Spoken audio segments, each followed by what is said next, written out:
بسم اللہ الرحمن الرحیم۔ السلام علیکم ورحمۃ اللہ۔ ملک کے اندر اداروں کے درمیان تصادم کی صورتحال کو دیکھتے ہوئے جو شہباز حکومت کی جانب سے شروع کی گئی ہے اور اس میں الیکشن کمیشن آف پاکستان کو بھی شامل کر لیا گیا ہے،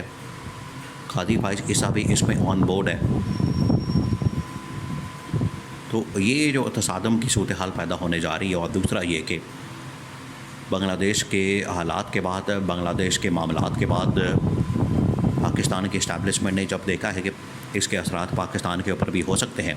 اور اگر عوام سڑکوں پر آ جاتی ہے، احتجاج کرتی ہے، اپنا حق طلب کرتی ہے اور مہنگائی کے خلاف، بے روزگاری کے خلاف، بجلی کی قیمتوں کے خلاف، بجلی کے بلوں کے خلاف، پیٹرول کی قیمتوں کے خلاف احتجاج کرنے پر آ جاتی ہے، اور اگر یہ احتجاج کہیں بنگلہ دیش والی صورتحال اپنا لیتا ہے، اور اگر یہ احتجاج بنگلہ دیش والی صورتحال کی صورت میں نکلتا ہے، تو پاکستان کے لیے بڑے خطرات سامنے نظر آ رہے ہیں۔ اسٹیبلشمنٹ نے جب یہ پوری صورتحال کا جائزہ لیا کہ ملک کے اندر پہلے ہی دیکھیں کوئی زیادہ فرق نہیں ہے، جو بنگلہ دیش کے اندر شیخ حسینہ واجد بطور وزیر اعظم وہاں پر حرکتیں کر رہی تھی، جو وہ کرتوتیں گھول رہی تھی،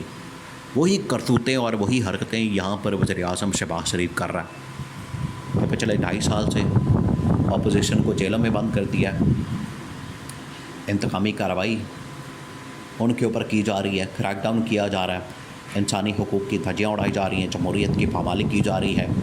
ملک کے اندر فسطائیت کا، بربریت کا، آمریت کا، بادشاہت کا، ملوکیت کا نظام رائج ہے، اور سیم یہی کچھ شیخ حسینہ واجد نے کیا تھا۔ اسٹیبلشمنٹ کو نظر آ رہا ہے کہ یہ حالات آخر کار پاکستان کو ایک مشکل صورتحال سے دوچار کر سکتے ہیں۔ دیکھیں جب عمران خان جیل سے باہر تھا، ان دنوں میں سری لنکا کے اندر یہ حالات ہوئے تھے، سری لنکا میں، اور عمران خان نے ان دنوں میں خبردار کیا تھا کہ یہ جو سری لنکا کی عوام باہر آئی ہے، یہ اب سلسلہ رکنے والا نہیں ہے، یہ سلسلہ باقی ملکوں میں بھی جائے گا، یہ باقی ملکوں کے اندر بھی اس کے اثرات ہوں گے، اور آپ دیکھیں کہ اس کے بعد پھر بنگلہ دیش کے اندر یہ صورتحال پیدا ہوئی۔ انڈیا کے اندر بھی آج سے کچھ سال پہلے سکھ کسان بڑی تعداد میں سڑکوں پر آ چکے ہیں، اور انہوں نے بھی پورا ملک جام کر دیا تھا اپنے احتجاج کے باعث۔ تو یہ جو احتجاج ہوتا ہے یہ کسی وقت بھی تشدد ہو سکتا ہے، اور اگر اس کے اندر ہلاکتیں ہو جائیں، یہ خونی احتجاج بن جائے، تو پھر وہ حکومتوں کو لے کے بیٹھ جاتا ہے، حکومت کے گوڑے گٹوں کے اندر بیٹھ جاتا ہے۔ جس طرح سے شیخ حسینہ واجد کا اس کی حکومت کا خاتمہ کیا، اس کو بھاگنا پڑا، اس کو فرار ہونا پڑا، تو اس طرح کی جو خوفناک صورتحال ہے ملکوں کو بہت پیچھے لے کے چلی جاتی ہے، بہت پیچھے۔ اور پاکستان جو پہلے ہی اس حکومت کی وجہ سے، پی ڈی ایم کی وجہ سے پچھلے 2.5 سالوں میں تباہی اور بربادی کے تہانے پر کھڑی ہے، پاکستان جو پہلے ہی تباہی اور بربادی کے اوپر کھڑا ہے، ملک کے اندر افراتفری، ملک کے اندر خانہ جنگی، ملک کے اندر انتشار خلفشار، ملک کے اندر جو نظام کی تباہی اور بربادی اس حکومت نے کی ہے، تو پاکستان کے اندر تو صرف چنگاری لگانے کی دیر ہے، اور یہ شعلہ اور یہ آگ کی طرح بھڑک اٹھے گا۔ اس وجہ سے اسٹیبلشمنٹ نے شہباز شریف کے ساتھ انتہائی اہم ترین خفیہ ملاقات کی ہے۔ اسٹیبلشمنٹ کے top military command general Asim Munir کی سربراہی میں، اہم ترین جرنیلوں کی سربراہی میں ایک ڈیلیگیشن اور ایک وقت کی آمد جو ہے وہ وزیر اعظم ہاؤس کے اندر ہوتی ہے، اور شہباز شریف کو سمجھایا جاتا ہے کہ بندے کا پتر بن جاؤ، انسان کے بچے بن جاؤ،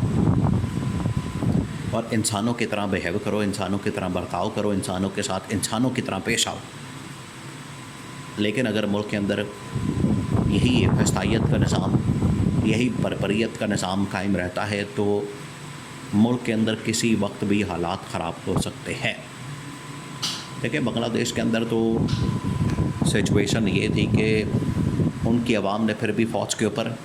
اعتماد کیا، بھروسہ کیا،